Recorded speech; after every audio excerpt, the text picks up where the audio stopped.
बेला सर्वोच्च अदालत पुग्नु भएको छ, के को लागि पुग्नुभयो अलि स्पष्ट बनाइदिनुहोस् न।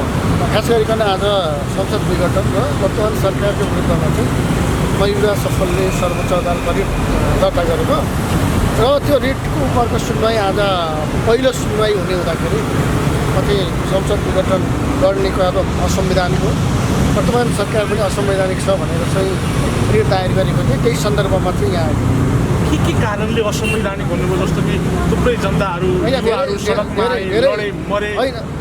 परिवर्तन भयो होइन, मरेको विषयमा म उहाँहरू मृतकहरूप्रति शहीदहरूप्रति हार्दिक श्रद्धाञ्जली व्यक्त गर्दछु। जेनजी घाइतेहरूको शीघ्र स्वास्थ्य लाभको कामना गर्दछु र उहाँहरू शहीदले देखाएका सपना पुरा गर्नुपर्छ, त्यसमा म एकदम वफादार भएर लाग्छु। रियल जेनजीहरूको पक्षमा छु, तर ठग लुसिफर र उदाहरण गुरुङ जस्तो यता फटाहरूको विरुद्धमा सिंहदरबार जलाउने, सर्वोच्च जलाउने, आएर चाहिँ मन्त्रालयहरू जलाउने, संसद भवन जलाउने यस्ता क्रूर अपराधीहरूलाई चाहिँ कुनै पनि हालतमा कारबाही गर्नुपर्छ भन्ने मेरो माग रहेको छ। त्यसैले नेपालको संविधानले सरकार प्रमुख बन्नको निम्ति चाहिँ प्रतिनिधि सभाको सदस्य भएको व्यक्ति हुनुपर्छ भनेको हुनाले प्रतिनिधि सभाको व्यक्ति नभएको, सदस्य नभएको व्यक्ति प्रधानमन्त्री भएको र प्रतिनिधि सभाको सदस्य नभएको झ्यालबाट तपाईँको चाहिँ अब बुइगलबाट छिरेको व्यक्तिले प्रधानमन्त्री हुँ भन्दै संसद विघटन गरेकोले यो असंवैधानिक छ। यो त जनताको माग थियो नि सर। होइन, जनताको माग के छ भन्ने कुरा जनताले त भ्रष्टाचारलाई कारबाही हुनु भनेको थिए। केपी ओली रमेश लेखकहरूलाई जेन्जी आन्दोलन दबाएकोमा जेल हाल भनेको थियो त। यो लुसिफर सरकार होइन, यो लुसिफर सरकार के हेरेर बस्यो? यो हरिलट्ठकनीहरू के गरेर बस्यो? यिनका दम छ नि हामीलाई।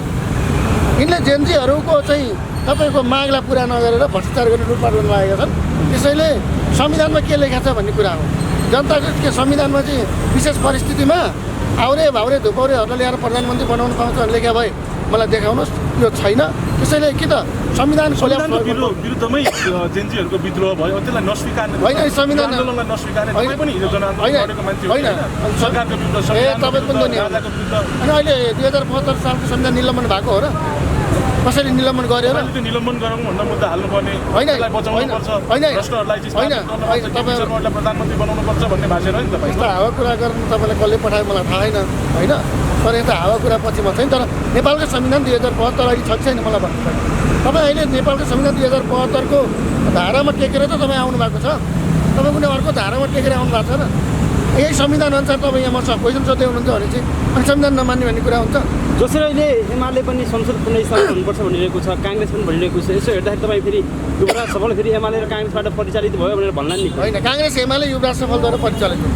किनभने पहिलोचोटि त्यसको भोलिपल्टैदेखि त्यसको विरोध गर्ने म, सर्वोच्चमा रिट दायर गर्ने म, अनि काङ्ग्रेस एमालेद्वारा परिचालित हुन्छ, युवराज सफलद्वारा परिचालित गर्नुहुन्छ तपाईँ। भ्रष्टाचार गर्न युवराज सफलले लागेको भन्दा बुझ्ला नि फेरि। अनि त्यो काङ्ग्रेस एमालेका सांसदलाई भोट मासुबाट गएर भोट हाल्ने चाहिँ को त? मैले हालेँ हो। कसले हाले? त्यसो भए काङ्ग्रेस एमाले के भनेको? काङ्ग्रेस एमाले ठिकै गरे भन्ने सन्देश हो। होइन, मलाई कसले ठिकै गरेन भन्दा पनि नेपालको संविधानको रक्षा हुनुपर्छ, संविधान बचाउनुपर्छ र जेन्जीको मागहरू संविधानबाटै चाहिँ सम्भव छ। राष्ट्रिय सहमतिको सरकार उहाँलाई लानुपर्छ। संविधान संशोधन सभा या संसद लेभलको एउटा निकाय बनाएर जेनजेड वा एक्स सबैको चाहिँ मागहरू सम्बोधन हुनुपर्छ। म संविधानको पक्षमा छु। अब तिनै पार्टीहरू छन् त अब के गर्ने त हामीले? अनि तिनीहरूलाई चाहिँ भोट दिए कि त जनताबाट निर्वाचित होइन भन्नु पऱ्यो, विदेशी दलाल हो भन्नु पऱ्यो, करार गर्नु पऱ्यो, मुद्दा हालौँ, भोलिपल्ट लगेटौँ। जस्तो कि युवराज सफल भ्रष्टाचारको विरुद्धमा सुशासनको पक्षमा लामो समयदेखि मुद्दा मामिला गरिराखेको, आवाज उठाइराखेको, यो समय जेन्जीहरूको हत्या गर्नेहरूको विरुद्धमा तपाईँले मुद्दा हाल्नु पर्थ्यो, उनीहरूको विरुद्धमा आवाज उठाउनु पर्थ्यो। तर उनीहरूलाई छाडेर जेन्जीहरूलाई नै जेल हालौँ भन्दा मुद्दा हाल्दै गर्दा उनीहरूले निलम्बन भएको संसदलाई तिनै संसदहरू यहाँ आउनुपर्छ, त्यही संसदबाट प्रधानमन्त्री हुनुपर्छ भन्दै गर्दा त सन्देश अर्कै गयो नि। के हो तपाईँले? एक त तपाईँहरूले निष्पक्ष पत्रकारिता पढ्नु भयो भने पित पत्रकारिताको क्वेसन गर्नु निष्पक्ष भएर सोधिराखेको। किन भन्ने मलाई सोध्नु न, किन पित पत्रकारिता? रमेश लेखक, केपी ओली सहित, बालन सुदन सहित, काठमाडौँको स्टुडियो सहित, विश्वराज अधिकारी सहित 13 जना व्यक्तिलाई जेल मुद्दामा जाहेरी हालेर भुलागबाट दर्ता गर्ने मान्छे युवराज सफल भनेर समाचार लेख्ने, अनि अहिले चर्चामा आउनु र तैँले केही गर्नुहोस् भन्ने मैले यस्ता चाहिँ तपाईँको हावाकारिता चाहिँ मसँग नगर्नुहोस्। युवराज सफलले सबैलाई जाहेरी हालेको छ, भुलागबाट दर्ता गरेको छ। लुसिफरहरूका सन्तानहरू रातारात जागेका छन्।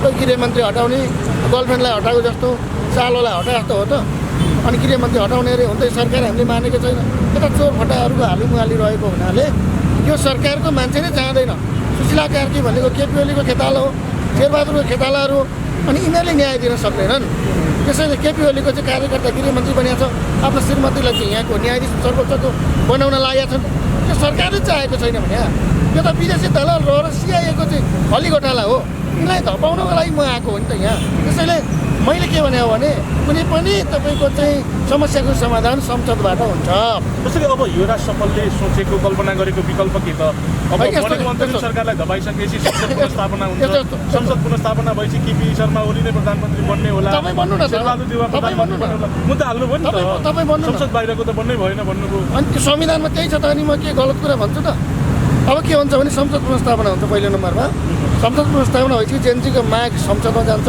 संसदमा छलफल हुन्छ 100 200 300 कतिजनाको अब यहाँ 90जनाको एउटा चाहिँ हाम्रो अलग्गै एउटा चाहिँ टिम बन्छ त्यसले त्यो र संसद मिलेर संविधान संशोधन गर्छ अनि प्रत्यक्ष कार्यकारी निर्वाचित राष्ट्रपति प्रधानमन्त्रीका कुराबारे छलफल गर्ने अनि त्यसपछि आएर अर्को चाहिँ तपाईँको राष्ट्रिय सहमतिको सरकार जेनजेड वाई एक्स नेपाल सबै जेनजी जेनवाई जेनएक्स सबैको त्यो सहमतिमा बन्छ त्यसले अनि 84मा चुनाव गर्छ त्यसपछि यो देशमा समृद्धिका बाटाहरू ढोकाहरू खोल्छ यति बेला तपाईँलाई जनताले चाहिँ देशमा आन्दोलनहरू भइराखेको छन् आन्दोलनको एक किसिमको माहौल सिर्जना भएको छ सिजन नै सुरु भयो भनौँ न दुर्गा प्रसाईले अर्को आन्दोलन भइराखेको छ यस्तो किसिमको आन्दोलन नगरौँ अब देशमा शान्ति सुव्यवस्था कायम गरौँ भन्नुपर्ने तर तपाईँ आएका परिवर्तनलाई चाहिँ रद्द गरौँ भन्ने जस्तो बुझियो युवराज सफल एउटा मिसन ल्याएको छ दुर्गा प्रसाईको अर्को कुरा कोही कसैको कुरा घुसपेट किन गराउने यहाँ मलाई मेरो कार्यक्रममा दुर्गा प्रसाई अर्को बालेन प्रसाईको चाहिँ कुराहरू ल्याएर घुसपेट नगरौँ उहाँहरूको कुराहरू उहाँले गर्नु होला होइन देशमा शान्तिको निम्ति तपाईँले पनि त पहल गर्ने नेपालको नागरिक संविधानको रक्षा भयो भने अब देशमा